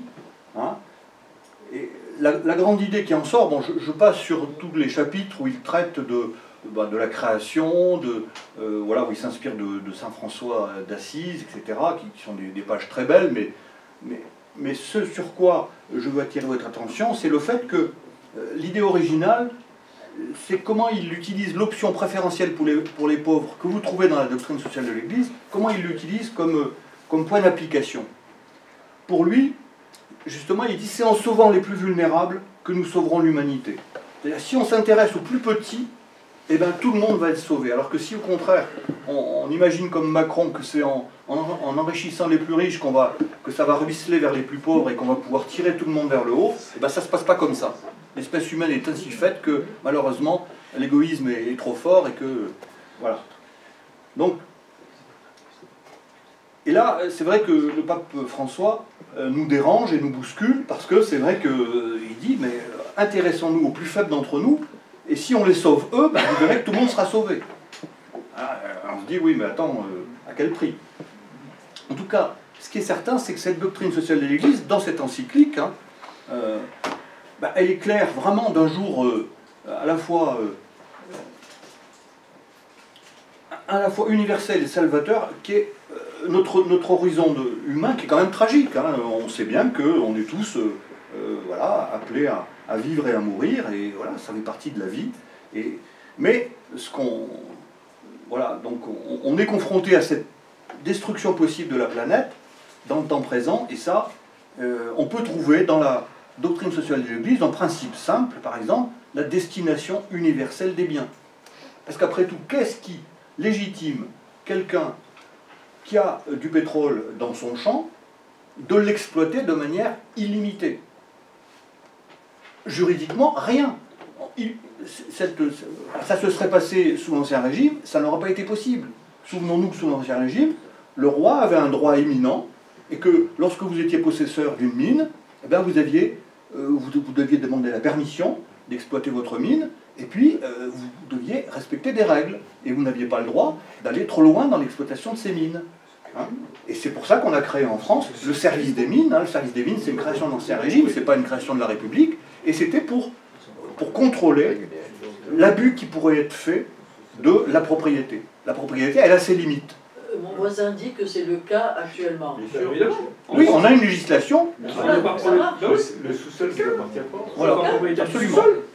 Donc non, mais je crois qu'on a des éléments de législation qui sont bons, Mais simplement, il faut les faire respecter. Dans la pratique... En France, c'est respecté. Oui, voilà, en France, c'est... Et même en Europe, d'ailleurs. Oui. On peut pas tirer de... Il n'y a pas beaucoup de pétrole. On peut pas tirer de pétrole, de charbon, ni quoi que ce soit, ni de gaz.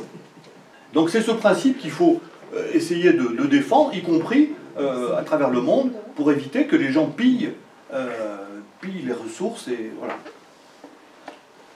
Et puis, bon, il faut revenir au réel, sans nostalgie du passé, mais en respectant avec confiance aussi ce que le passé a pu nous apporter. Voilà. Et puis, voilà, je suis très content que le choix ait été fait du mot bien commun, parce que vous le retrouvez dans la doctrine sociale de l'Église, et vous le retrouvez vraiment... voilà, et il est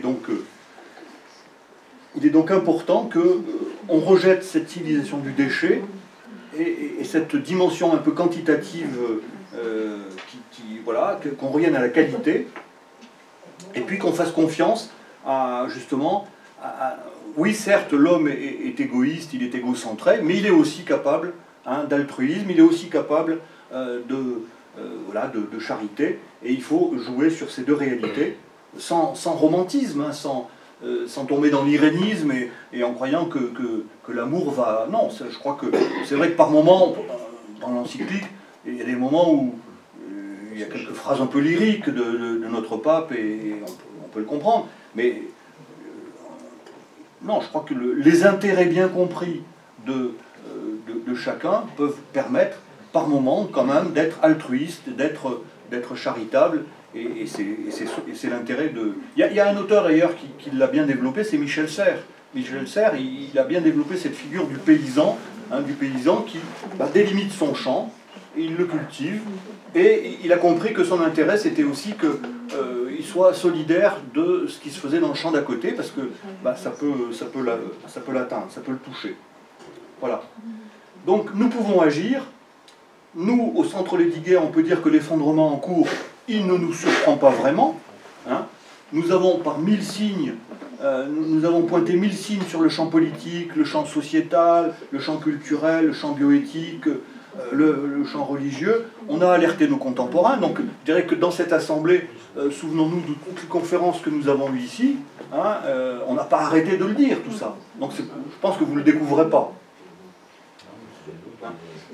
Voilà. Donc notre engagement personnel, il nous aide à préparer des bonnes réponses, et il nous permet de rejoindre les acteurs de l'écologie intégrale. Et je pense qu'on a des alliés possibles, des alliés, que ce soit des alliés comme ceux de Limite, des catholiques écologistes intégraux, mais ça peut être aussi des gens qui ne sont pas forcément de notre bord, comme voilà, tous ceux qui viennent plutôt de la gauche ou de l'extrême gauche, mais qui sont face à cette urgence.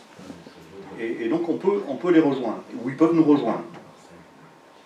Voilà, et puis l'autre idée aussi, c'est que on est un peu sidéré de tout ce qui nous arrive. Et cet effondrement, on ne le souhaite pas parce qu'il va être douloureux et qu'on n'y est pas vraiment préparé. Mais il est déjà présent, ça c'est notre conviction, il est déjà survenu, il n'est pas pour plus tard, il a déjà commencé. Et ça nous permet d'accepter une conversion intérieure pour que on change un peu d'existence. Et on le voit, lorsque on accepte de faire certains petits sacrifices dans sa vie quotidienne, c'est quand même pas la mer à boire. On sait que, des gestes simples, on le sait bien aujourd'hui que prendre une douche plutôt qu'un bain, c'est quand même un peu plus intelligent. Voilà, rien que des petits gestes comme ça, c'est pas la révolution, mais c'est peut-être la contre-révolution au quotidien.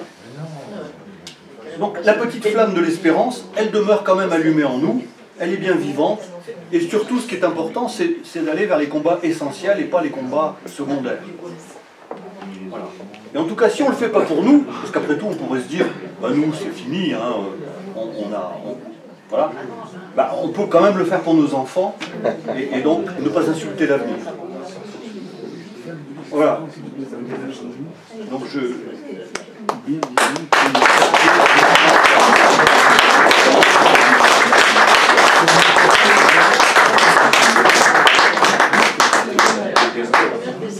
j'espère pas avoir abusé de votre patience. Question fuse. Monsieur, vous avez présenté un tableau à l'enfant, et surtout vous avez insisté sur le réchauffement climatique. c'est la théorie du réchauffisme. Est-ce que vous savez par qui a été créé le GIEC et cette théorie? Le GIEC, c'est une... Bon, il y a eu... C'est il y a eu le Club de Rome, il y a eu c'est le une rapport association Midos. d'États. Ils n'ont pas de vocation scientifique. Tout à fait. Ça a été créé par Maurice Strong. Et vous trouverez une page consacrée à lui. Monsieur Maurice Strong était à l'ONU. Il a donc créé ce GIEC et la théorie du réchauffisme. Et il a en même temps créé une société à son profit pour essayer de contrer les effets du réchauffisme. Et jusqu'au jour où on a découvert que monsieur Maurice Strong avait touché un chèque de près d'1 million de dollars de Saddam Hussein. Il a été viré de l'ONU et du GIEC, bien sûr. Moi, vous savez, le problème de cette religion, c'est une religion, c'est qu'on n'écoute pas non plus les arguments des climato-sceptiques, qui vous disent plusieurs choses. La vapeur d'eau est 40 fois, est à effet de serre 40 fois plus que le gaz carbonique. Les volcans rejettent 100 fois plus de gaz carbonique que les activités humaines, et de façon aléatoire. Après ça, on a voulu démontrer, bien sûr, les effets de cette théorie en prenant des carottes dans les calottes glaciaires, dans lesquelles on tirait des inclusions. Les inclusions donnaient le taux de gaz carbonique de la période correspondante et la température par les rayonnements gamma, les rayonnements radioactifs. Et on a établi des courbes de corrélation. Et miracle, ça tombait exactement, c'est-à-dire qu'on avait démontré que le gaz carbonique, dans les périodes anciennes, était en liaison directe avec le réchauffement. On a affiné ces courbes et on s'est rendu compte qu'il y avait un décalage de 2 siècles. Et les réchauffistes ont inversé les effets et la cause. C'est-à-dire que ce n'est pas le réchauffement, le gaz carbonique qui crée le réchauffement, mais c'est l'inverse. C'est le réchauffement qui crée le gaz carbonique par un relargage de l'océan. Voilà. Et on pourrait en rajouter, je pense que... Oui, je vais compléter un peu par rapport à ce qui vient d'être dit, parce que sur un plan de l'écologie, d'une manière générale, on a toujours tendance à nous enfumer, pour la bonne raison, c'est que derrière l'écologie, il y a beaucoup de lobbies financiers. Et ça, il ne faut pas perdre ça de vue, il faut toujours s'intéresser à savoir qui est derrière, qui finance et qui subventionne, et qui vit de subventions. Il y a un phénomène qui est très rarement, que j'ai eu l'occasion de développer dans des conférences sur la paléontologie, puisque bon, je suis paléontologue amateur, donc j'ai pas mal étudié tous les problèmes climatologiques au travers des temps géologiques. Et il y a un phénomène qui n'est jamais pris en compte par tous ceux que l'on peut écouter dans les médias, c'est la problématique de l'évolution du magnétisme terrestre. Or, il faut savoir que le magnétisme terrestre, c'est avec ce magnétisme que en fait se forment les courants marins. Qui dit modification du magnétisme terrestre dit modification des courants marins. Modification des courants marins, modification du climat. Et il faut savoir que dans les temps géologiques, on a eu déjà une inversion des pôles, et qu'à l'heure d'aujourd'hui, nous sommes proches d'une nouvelle inversion des pôles. Donc il ne faut quand même pas être naïf et gober tout ce qui se dit. Par contre, il est certain que depuis les années 1800, c'est-à-dire le lancement de l'industrie avec les aciéries, le charbon et tout, on a en l'espace allé de plus de 2 siècles, énormément consommé d'énergie. Et cette consommation d'énergie a eu également une action sur le climat.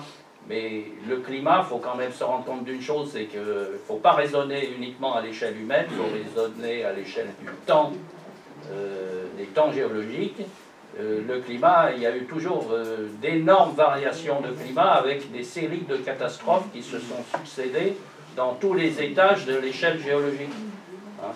Donc, il faut regarder les choses et les recentrer et notamment s'intéresser d'un peu plus près à la problématique de l'évolution du magnétisme terrestre qui est complètement occultée par bon nombre de scientifiques. Pourquoi? Parce qu'une bonne partie de ces messieurs vivent de subventions, et ce sont des subventions qui sont données pour l'écologie. Il faut arrêter d'enfumer le monde. Voilà. Alors moi j'ai la tête dans le compote là avec tout ce qu'il vient de dire. C'est pas du tout rien à voir avec les questions que je vais. C'est une question. Je pensais à Charles Maurras qui parle du bien commun. Et le pape, dans sa dernière encyclique, il parle de la maison commune. Oui. J'étais en train de me dire, serait-il un tantinet maurassien? Parce que, voilà, c'est tout. Voilà. Le pape maurassien, franchement, non. Mais c'est l'idée, les deux idées se rejoignent. Oui. Personnellement, je n'aurais pas tendance à vous suivre, hein, grosso modo. Je serais quasiment à l'opposé sur 80% de vos commentaires, de votre conférence. Mais, non, par contre, moi j'ai un souci, alors à tort ou à raison. Ma crainte, c'est pas trop les phénomènes que vous avez évoqués, c'est plutôt la population sur Terre. La croissance, la croissance de la population sur Terre. Lorsque un simple élément, chaque nouveau-né consommera sur sa vie, durant 65 tonnes d'aliments issus de la Terre, hein, donc quasiment matière première, si je puis dire, ça c'est clair. Et ce seul élément fait que nous sommes 7 milliards, aujourd'hui, demain 8, après-demain, bon, peu importe, c'est sans fin. Si on n'arrivait pas à juguler cette croissance, à mon avis, c'est cette crainte. C'est quasiment la seule. Parce que pour le reste, bon, c'est-à-dire que je suis technicien, alors, il est possible que je sois naïf, hein, mais je pense qu'on trouvera toujours l'énergie, ne serait-ce que l'énergie solaire.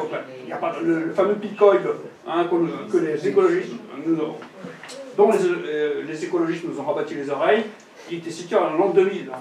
Aujourd'hui, nous sommes quasiment 20 ans plus tard, on a quasiment trop de pétrole, et à tel point que, justement, les mêmes écologistes refusent de prospecter. Total a trouvé un gisement assez conséquent en Guyane, et quelque part, ils essayent de l'intercepter. Oui, alors vraiment, je ne sais pas. Mais voilà. Donc, j'ai pas vos à tort ou raison, c'est peut-être vous qui avez raison et moi tort, ou l'inverse, hein, c'est clair et net. Mais j'ai pas du tout vos craintes. Voilà. La crainte principale, au risque de me répéter, c'est la croissance de la population. Alors, sur la population... Excusez-moi. Le dernier mot. En fait, on s'aperçoit que, grosso modo, tous les continents, sauf un, à savoir l'Afrique, sont soit stables, soit en régulation. Par contre, l'Afrique est en croissance énorme. Et les problèmes de migration que l'on vit actuellement, c'est d'une part lié à la surpopulation, enfin non, pas surpopulation, à la croissance de la population d'Afrique, et par ailleurs, cette croissance était quasiment, étant, j'exagère un peu, hein, aussi importante, voire plus importante que la croissance de leur richesse. Quand on voit l'Algérie, par exemple, l'Algérie, quand nous sommes partis dans l'Algérie, je réfléchis parce qu'en fait, j'ai pas préparé mon truc. Hein, je crois que c'était 7 et 2. Hein, nous étions 9, oui, 9 millions. Je crois que c'était 10, ouais, enfin bon. Ils étaient 7 millions, ouais. Ok. Et ils sont aujourd'hui 40 millions. Hein. Et ils ont plein de jeunes. Si on compare, j'ai pas les éléments en tête. Si on compare leur PIB, qui était le nôtre à l'époque, hein, donc il y a 50. Non mais simplement, je vais vous répondre, simplement sur déjà les chiffres. Quand on regarde effectivement, la courbe a été exponentielle.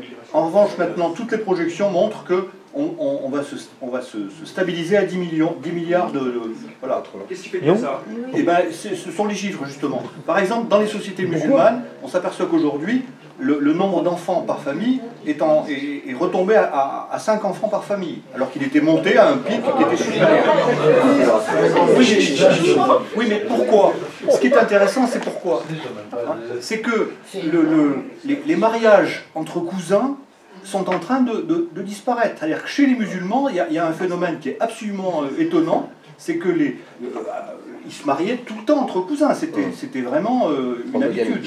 Hein. Alors qu'aujourd'hui, justement, le fait qu'ils ne se marient plus entre cousins fait que, et c'est ça qui est intéressant comme élément de changement dans leur comportement, c'est que maintenant, ils ont des mariages plus éloignés avec des gens, des familles qui ne sont pas liées à leur famille, et que ça a un effet direct sur la maîtrise de la natalité.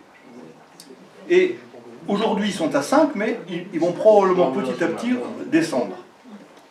Par ailleurs, même ceux qui étaient pour la stérilisation, etc., ils en reviennent parce qu'ils se rendent compte que là n'est pas le problème. Aujourd'hui, on a par exemple dans l'agriculture, avec une agriculture biologique, une agriculture économe en eau, etc., on a les moyens de nourrir 10 000. C'est pas du tout un problème. Lorsque d'ailleurs vous vous déplacez en France, hein, que vous regardez comment vivaient les anciens.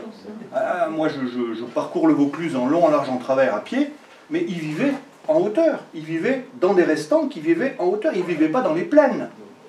Donc le problème, ce que je veux dire par là, c'est que le problème de la population, c'est le fait qu'elle est concentrée dans des mégalopoles, dans des endroits voilà, alors qu'elle n'est pas répartie là où elle pourrait cultiver, où elle pourrait vivre de manière humaine, de manière décente, etc.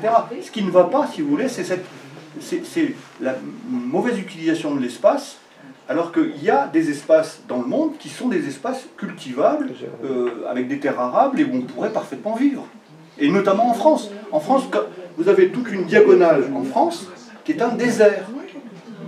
Vous allez des Ardennes jusqu'au Pays Basque, il y a toute une partie de la France où, alors que nos anciens y vivaient, ils n'y vivent plus. Toute cette France se désertifie. La population est mal répartie. L'exemple de la Chine. La Chine qui, pendant, n'est-ce pas, pour réduire sa population, n'a autorisé qu'un seul enfant par famille. Donc le nombre de femmes qui se faisaient avorter quand elles attendaient une fille. Donc maintenant il y a un problème dramatique. Hein. On pourrait croire que les femmes sont mieux respectées parce qu'il y en a très peu. Maintenant en Chine, en disant ça, mais justement pas. Elles sont maltraitées, alors qu'on pourrait dire tiens, il n'y en a pas beaucoup, on va les respecter. Donc le fait de vouloir jouer là-dessus, ça s'est toujours traduit par des catastrophes, et en Inde, pareil, la stérilisation d'hommes, de femmes, etc., c'était une véritable vécue comme une catastrophe. Et juste le seul que je termine là-dessus, et on disait dans les familles très pauvres, en effet, eh bien, tous ces enfants très nombreux, eh bien, genre 8 enfants, en Inde, il disait, ben justement, il y en aura toujours un qui m'accueillera dans ma vieillesse. Vous voyez ce que je veux dire? Et alors c'est pour ça qu'on doit zigouiller la moitié de la terre, lesquels alors hein? Les cathos seulement, les cathos seulement. C'est pas du cathos, c'est de l'être humain. On ne zigouille que les cathos, c'était ce que je disais, mais c'était une plaisanterie. Vincent, tu veux je révolte à cette idée malthusianisme. Bon, merci pour ce panorama général, merci. Effectivement, qui aborde beaucoup de sujets. Je ne reviendrai pas sur les aspects climatiques parce que je pense qu'il y a effectivement beaucoup de choses à dire par rapport à toutes ces institutions internationales qui effectivement ont des origines plus que douteuses, qui ont des fonctionnements plus que discutables, qui, on sait que les scientifiques, leur besoin, c'est d'avoir des subventions, etc. Donc, et comme les États subventionnent ce genre de choses, ce genre de politique, ils ont tendance à aller dans ce sens-là, ce qui explique aussi les 3% de gens qui sont opposés au principe du réchauffement climatique anthropocentrique. Oui. Voilà. Anthropique, pardon. Donc lié à l'homme. Donc je ne reviendrai pas dessus, ça a été dit très bien. Par rapport à ce constat que tu as fait, que tu as dressé, qui était quand même assez chaud, toute cette première partie, je dirais attention au millénarisme. Je me souviens quand j'étais enfant, on se moquait à l'école de ces gens, de ces pauvres paysans pleins de superstitions du Moyen-Âge qui voyaient arriver l'an 1000 avec une terreur terrible. Peur de l'an 1000, Et, oui, Oui, j'ai pas vécu en l'an 1000, hein, je sais pas ce que j'ai dit. Et on peut Et bon, il s'avère que cette terreur de l'an 1000, elle a été inventée de toutes pièces au 19e siècle. Bon. Mais en revanche, la terreur de l'an 2000, elle existe. Hein. Souvenons-nous du bug du passage à l'an 2000. Il devait nous arriver toutes les catastrophes du monde. Bon, a priori, ça s'est bien passé. Et puis, toutes ces théories autour, alors là, je ne parle pas de la théorie Gaïa, mais tous ces problèmes de climatologie, etc. Pour moi, ça ressemble largement à du millénarisme. Et donc, j'invite vraiment à pratiquer la vertu de tempérance. Par rapport à tout ça, et justement, puisque je parle de vertu de tempérance, j'évoquerai un petit peu ces choses que tu as évoquées en deuxième, troisième partie de ton exposé, qui était vraiment très, très intéressant, sur justement on voit cette montée depuis le début du 19e siècle, cette montée exponentielle, ce libéralisme à tout crin, cette usure qui s'est mise en place, etc. etc. Et on peut vraiment s'interroger sur la question de quelles sont les causes et les effets, hein, pour reprendre ce qu'évoquait monsieur tout à l'heure sur l'inversion des causes et des effets. C'est une de mes spécialités en tant que statisticien, de justement prendre garde à ça. Et ne pas oublier finalement aujourd'hui, ne pas oublier que Dieu nous a confié une mission en nous mettant sur terre, en nous créant, hein, c'est d'être les gestionnaires et des bons gestionnaires et pas des exploitants, des exploiteurs du système de la Terre. Donc c'est plus des réactions par rapport à ce que tu disais, et je pense effectivement que tout ce que tu évoques sur cette deuxième partie, sur cette troisième partie, sur les actions à mener, sur la vision de l'écologie intégrale, parce que c'est pas parce que le RCA est une invention c'est pas parce que c'est une invention qu'il ne faut pas prendre des mesures pour être plus tempérant, tu as parlé d'humilité, tu as parlé de sobriété, et je pense que c'est effectivement intéressant. Et ce que tu évoquais aussi par rapport par rapport aux aspects, aux organisations alvéolaires, il y a Charles Hervé Guyère qui a changé sa vie dans les années 90, 2000, début des années 2000, qui s'est mis à la permaculture en Normandie, dans la ferme du Bec et Loin, et qui a vraiment transformé un bout de terre qui était pour le coup pas arabe, puisqu'en fait à cet endroit-là il n'y avait jamais eu de ferme. Ils s'en sont rendus compte au bout de quelques années, mais eux ils ont réussi à créer de la terre arabe, de faire un truc assez fabuleux, et ils parlent justement de cet aspect alvéolaire, de ces petites organisations, et je pense que c'est vraiment très intéressant de se poser la question effectivement d'une modestie par rapport à nos besoins, et d'une approche qui soit un peu plus modérée. Et un dernier point quand même, alors sur lequel je veux réagir, c'est que dans les différentes dimensions de l'effondrement, il y en a un que je vois, c'est l'effondrement civilisationnel dont tu n'as pas parlé. Avec la question du grand remplacement, qui n'est pas une fiction. Aujourd'hui, 40% des enfants qui naissent en France sont des enfants dont les parents, un des parents au moins, a un ascendant étranger qui vient de l'autre côté de la Méditerranée. Extra-européen. Oui, c'est bien de cela dont je parle.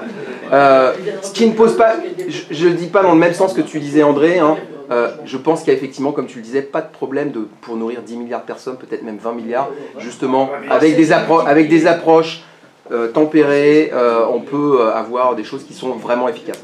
Donc cet effondrement-là, l'effondrement que décrit très bien Laurent Oberton dans ses livres, qu'il a beaucoup développé, hein, la France Orange Mécanique, la France Big Brother, dans le livre Guérilla, que je vous invite à lire si vous y arrivez, parce que moi j'ai pas réussi à aller jusqu'à la fin tellement c'est difficile, et là il vient de sortir La France Interdite. Vraiment je vous invite à lire ces livres, parce que cette question de l'effondrement de notre civilisation, elle est fondamentale, et aujourd'hui s'il y a un effondrement qui me fait vraiment peur, c'est celui-ci, parce que je ne sais pas dans quel monde vivront mes enfants.